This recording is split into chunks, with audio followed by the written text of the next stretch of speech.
olólùfẹ́ ètò Agogo Ayọ̀ ẹ tún káàbọ̀ sábàlá yìí lórí ètò Agogo Ayọ̀ fún tòní. Orúkọ tèmi gẹ́gẹ́ bí ẹ ṣe mọ̀ ní Olúwaṣèyí Ògúnlẹ̀yẹ. Ẹ wá kókó oníròyìn tí a ní fún yín.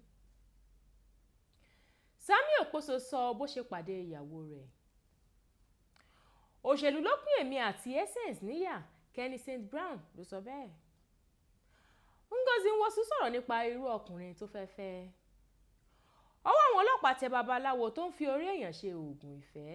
Ìròyìn náà rèé lẹ́kùnrẹ́rẹ́. Láìpẹ́ yìí ni ọ̀kan lára àwọn gbajúmọ̀ olórin ẹ̀mí lórílẹ̀‐èdè Nàìjíríà báwọn oníròyìn sọ̀rọ̀ nípa bó ṣe pàdé ìyàwó rẹ̀ lẹ́yìn tó ti ní ọ̀pọ̀lọpọ̀ ìjákulẹ̀ lọ́wọ́ àwọn obìnrin nílé iṣẹ́ ìdárayá orílẹ̀‐èdè Nàìjíríà. Ó ṣàlàyé wípé òun lọ ṣe iṣẹ́ ìrànṣẹ́ nílé ìjọsìn Kingsway International Christian Center tìlú London níbi tí ìyàwó òun ti ń jọ́sìn pẹ̀lú ẹ̀gbọ́n rẹ̀. Ó ní lẹ́yìn iṣẹ́ ìrànṣẹ́ náà ó ń bu ọwọ́ lu àwọn àwo orin òun fún àwọn tó fẹ́ rà á lọ́wọ́ ní òun rí ọwọ́ obìnrin kan tó rẹwà jọjọ ṣùgbọ́n òun ò lè bá a sọ̀rọ̀ nítorí pé ọ̀pọ̀lọpọ̀ àwọn ènìyàn ló ń dúró de òun.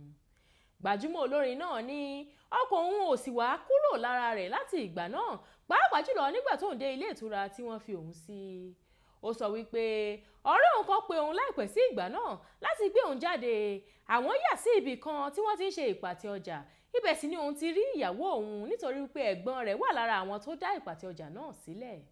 Ó fi hàn pé lẹ́yìn ìgbà náà tí alákòóso òun bá ti wá sọ wípé ètò kan wà nílùú London níṣẹ́ lòun máa ń tètè sọ fún wípé kó gbà á bó ti wù kówó náà kéré tó kó lè bá rí ìyàwó òun àti ẹ̀ sì bẹ̀rẹ̀ sí ní ríra lóòrèkóòrè títí táwọn fi ṣe ìgbéyàwó. Gbajúmọ̀ olórin tó ti gbégbá ìbò nínú ètò ìdìbò tó ń bọ̀ lọ́nà Kenny St. Brown tí gbogbo àwọn ènìyàn mọ̀ sí KSB ti pàrọwà sí àwọn ènìyàn wípé kí wọ́n yé tan àyẹnusọ ọ̀rọ̀ wípé òun àti ọ̀rẹ́ tímọ́tímọ́ òun ní èdè àìyedè kan lọ́wọ́lọ́wọ́. Nígbà tó sọ̀rọ̀ lórí ètò orí rédíò kan láìpẹ́ yìí, Kenny ní irú nǹkan bẹ́ẹ̀ ò ṣẹlẹ̀ láàrin àwọn. Ó kàn jẹ́ wípé àárín àwọn ò gúnrégé dáadáa mọ́ ni nítorí òṣèlú tóun ṣe eléyìí tí Essence ò lágbára láti ṣe.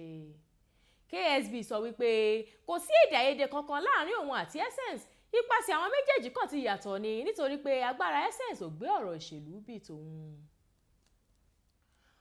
Ògbóǹtarìgì òṣèrébìnrin Nollywood ní Ngozi Nwosu tó ti ń padà sójú ìwòran tọmọdé tàgbà ti fi hàn wípé bó tilẹ̀ jẹ́ pé òun ti lọ lọ́jọ́ orí òun ò tí ì gbé ọkàn kúrò nínú ìgbéyàwó rárá. Ó tún fi hàn wípé òun ti ń kó àwọn ipa kéékèèké nínú eré sinimá òun ò sì ṣetán láti kó ipa tó lè ju ẹ̀mí òun lọ.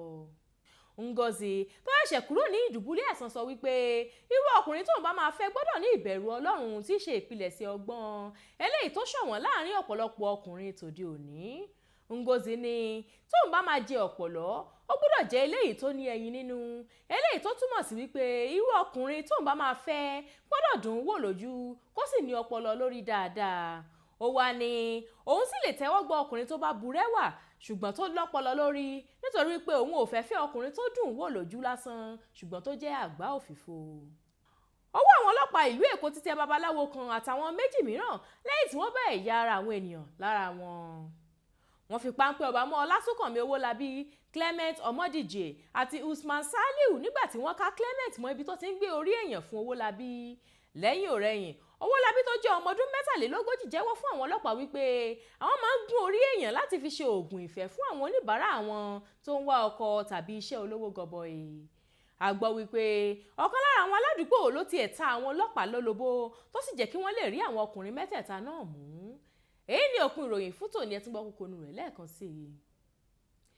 Samuel Okposo sọ bó ṣe pàdé ìyàwó rẹ̀.